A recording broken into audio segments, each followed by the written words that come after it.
Hey everyone, and welcome to our deep dive today. We're going to be looking at 2 Corinthians 6.1:18. Oh, yeah. This is a really fun one. It's kind of like having your own personal Bible study session right here.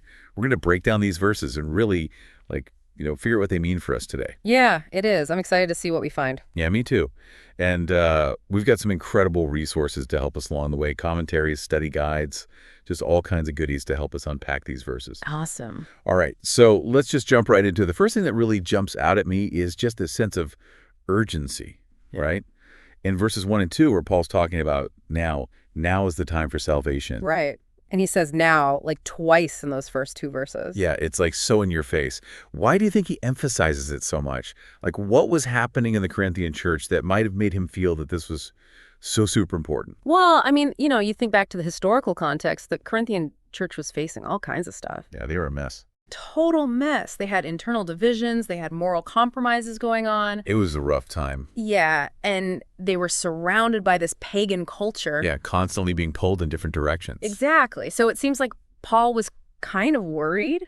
Yeah. That they were losing sight of this gift that they'd been given, this chance for a new life through Christ. So like a little wake-up call. Yeah, exactly. Like, wake up. Don't take this for granted. This is a once-in-a-lifetime thing. That's a pretty powerful message. It is. Even for us today, Absolutely. We can get so caught up in our lives and all the stuff we got to do that we forget about our relationship with God. That's so true. And that's why I think these verses, these are so relevant for today. It's like a reminder that God should be number one. Yeah, front and center in our lives. Yeah. Not just something we squeeze in whenever we happen to have a few minutes. That's right.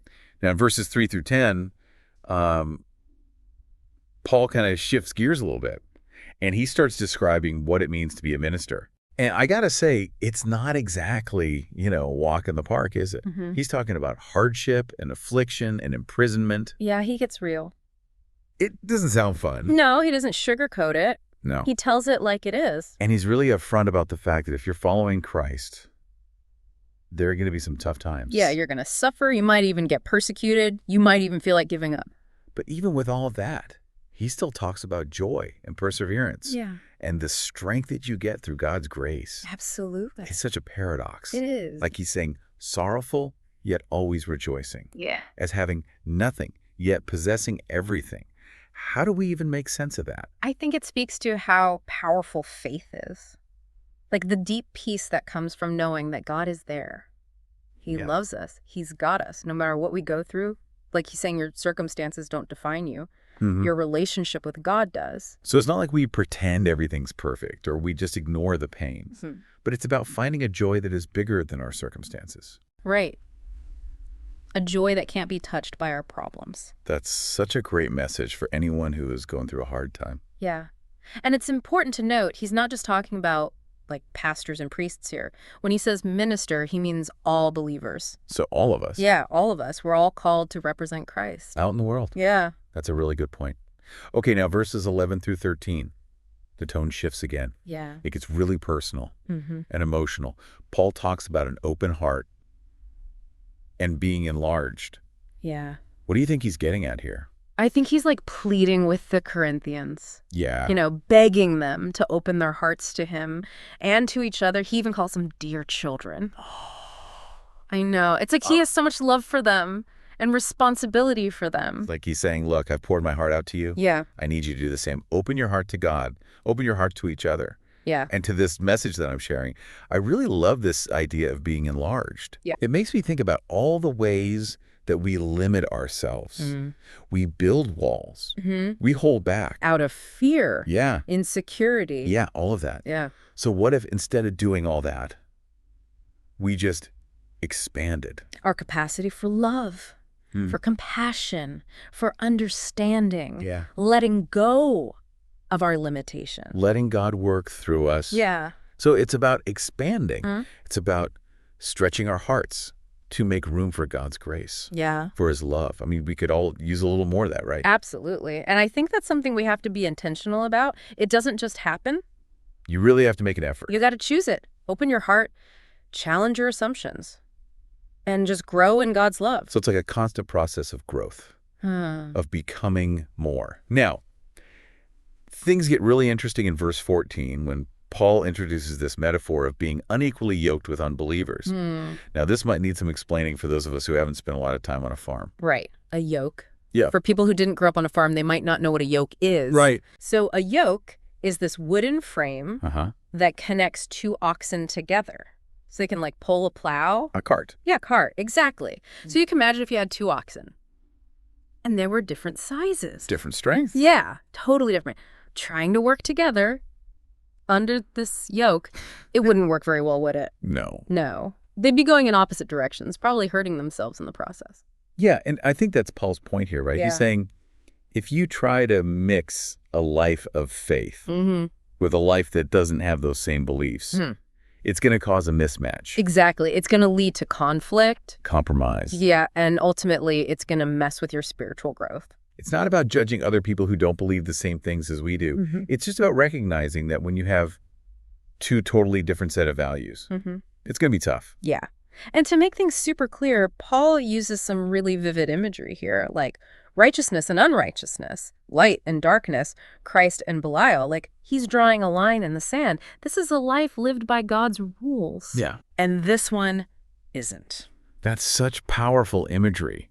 And it brings up some really interesting questions, like how do we handle those differences in a world where everyone's connected? How do we stay true to our faith while still, interacting with people who have different beliefs? Those are great questions. And I think they're questions that each of us has to figure out for ourselves. Yeah, there's no easy answer. No.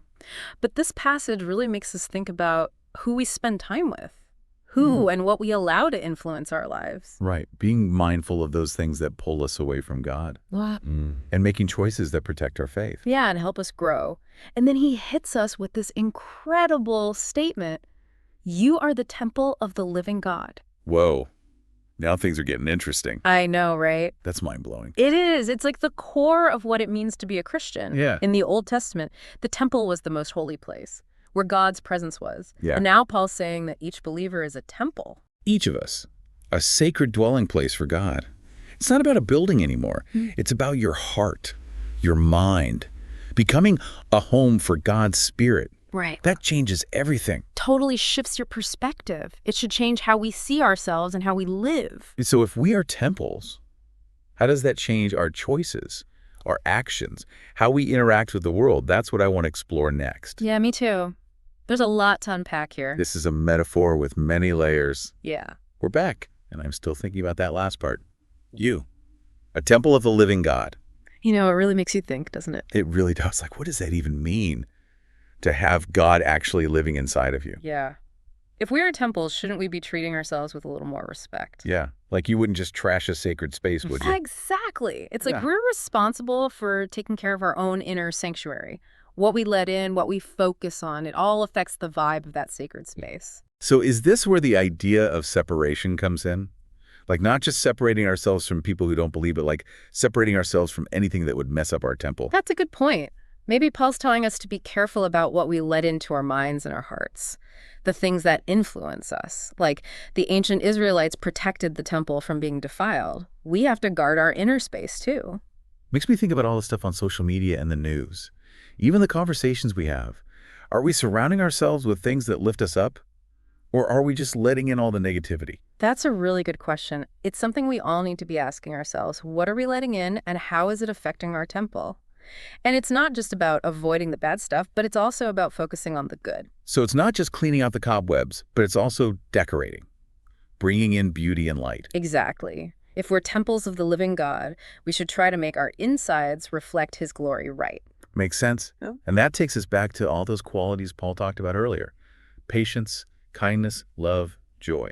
It's like those are the building blocks we need for a strong and beautiful temple. But let's be real, building this inner temple, it's not a walk in the park. No, it takes work. A lot of effort and attention. And it's even harder when the world's so crazy and pulling us in all these different directions. Which is probably why Paul made such a big deal about separation, like setting up a boundary, creating a safe space where we can actually focus on building our temple. That's a good way to put it. It's not about cutting ourselves off from the world, but it's about having that space where we can connect with God, where we can actually grow in our faith. And when we do that, When we actually put God first and let him work in us, something amazing happens. What's that? We start to become more like him. We reflect his glory. And that's where the real beauty is. It's not about what our temple looks like on the outside. It's about what's happening on the inside. Becoming more loving, more compassionate, more joyful, more peaceful. Those are the things that make our temple shine. Yeah, and those things, they spread. They affect the people around us. It's like our light starts to shine outward into the world. And that leads us to one of the most powerful promises in this whole passage, the promise of belonging. Oh, yeah. Verses 17 and 18, those are so good. Just overflowing with love and acceptance. I will receive you and will be a father to you, and you will be my sons and daughters, says the Lord Almighty. It's like being welcomed into a family with open arms, being loved by a father who just adores you. And it's not just some warm, fuzzy feeling. It's deeper than that. It's like this unshakable sense of belonging, knowing that you're loved and accepted and valued for who you are. And when you have that, Yeah. you have a sense of security, like a strong foundation. Yeah. And you can face anything knowing you're not alone. It's like having the best parent ever, right? Always there for you, cheering you on, supporting you every step of the way. And that makes all the difference. You can be brave, step outside your comfort zone, and live your faith without holding back. Exactly. Because it reminds you that your worth comes from being God's child, not from what you do or what you achieve. That's such a good point. We spend so much time trying to earn God's love. But he's telling us here that love is a free gift. We get looks because we're his children. And when you really get that, when you let that sink in, it changes you. It transforms you from the inside out. It helps you live a life that pleases him, not because you have to, but because you want to, because you're grateful. This is powerful stuff. I'm so inspired now to take better care of my temple, knowing that God is right there with me, loving me, guiding me. Me too. And it's a good reminder for all of us. We're not in this alone. We have God living inside of us, and we have each other. Yeah, that sense of community is so important, knowing you're not the only one on this journey. Absolutely. It keeps us going, makes us stronger, and helps us stay focused on what really matters. This has been such an amazing deep dive. I feel like I see these verses in a whole new light. Me too. And there's always something new to discover every time you read them. And I love how it all connects to our lives today. It gives us guidance and encouragement for navigating this crazy world that doesn't always share our values. Exactly. We're not alone in this. We have God's presence within us. We have the support of our fellow believers. And we have all the amazing promises of the Bible to guide us. So as we wrap up this part, I want to leave you with this. Think about everything we talked about. What stood out to you? What's one thing you can do this week to start building up your inner temple and living out the truths of 2 Corinthians 6:18? That's a great challenge. And remember, this isn't a one-time thing. This is a journey. And when we're committed to that journey and we let God's grace work in us, we'll experience the amazing life he has planned for us. Thank you so much for joining us. We hope you've been inspired and encouraged, and we'll see you next time for our final look at 2 Corinthians 6:18. Okay, so we're back for our final deep dive into 2 Corinthians 6:1-18. Well, it's amazing how much we've unpacked already from these verses. It is. A lot of good stuff in there. So much depth. So as we're wrapping up our exploration, maybe it's time to zoom out a little. Look at the bigger picture. Yeah, that's a good idea. What do you think the main message is here? What's Paul trying to tell us? Well, it's like we've been looking at all these little details, right? Now we got to step back and see the whole painting. Exactly. Yeah. I think one of the big things that keeps coming up is this idea of transformation. Yeah. Paul's calling us to a radical transformation of our hearts and minds. And it all starts with realizing that now is the time. Right now. Yeah. We can't put it off. Exactly. Embrace God's grace right now in this moment. Don't wait. And we also have to understand what it means to live for Christ. It's not always easy, but it's a life filled with purpose and joy. Right. Joy that goes beyond our circumstances. And it's a life that's pure. We have to intentionally separate ourselves from anything that might hold us back spiritually, things that might defile our temple. And as we make those choices, as we put God first and we let his Spirit work in us, we experience this incredible feeling of belonging, that deep, abiding love of a Father who welcomes us with open arms. It's such a beautiful picture. But it's not just about feeling good, it's about action. Yeah, you're right. It's not enough to just think about these things. We have to actually do something about them. So how do we do that? How do we take all this and actually live it out every day? Well, I think it starts with being aware, like really paying attention to the choices we make every day. What are we letting into our minds and hearts? Who are we spending time with? What are we doing? We got to constantly ask ourselves, is this honoring to God? Is this making my temple stronger and more beautiful? Right. And when we mess up, Because we all do. we have to remember that God's grace is always there for us. It's not about being perfect. It's about growing and becoming more like Christ. And we do that best when we're surrounded by other people who are on the same path. Yeah, totally. We need each other to encourage us, challenge us, keep us accountable. We need to be part of a community where we can be real with each other, share our struggles, celebrate our wins, Mm. and push each other to be better. Man, this has been such a powerful deep dive. I feel like I have a whole new understanding of 2 Corinthians 6.118. Me too. It's Yeah. amazing how these verses just keep revealing new things to you. Yeah. And it's so relevant to our lives today. Yeah. It gives us a roadmap for navigating this crazy world that doesn't always get us. It reminds us we're not alone. God's with us. Our fellow believers are with us. And we have God's word to guide us. So as we wrap up this episode, I want to leave you with this. What really hit home for you today? What's one thing you could do this week to build up your inner temple, to really live out what we've been talking about? Remember, transformation is a journey. It's not a destination. And when we let God work in us, we can experience the amazing life He has planned for us. Thanks for joining us on this deep dive. We hope it's inspired you and encouraged you. We'll see you next time.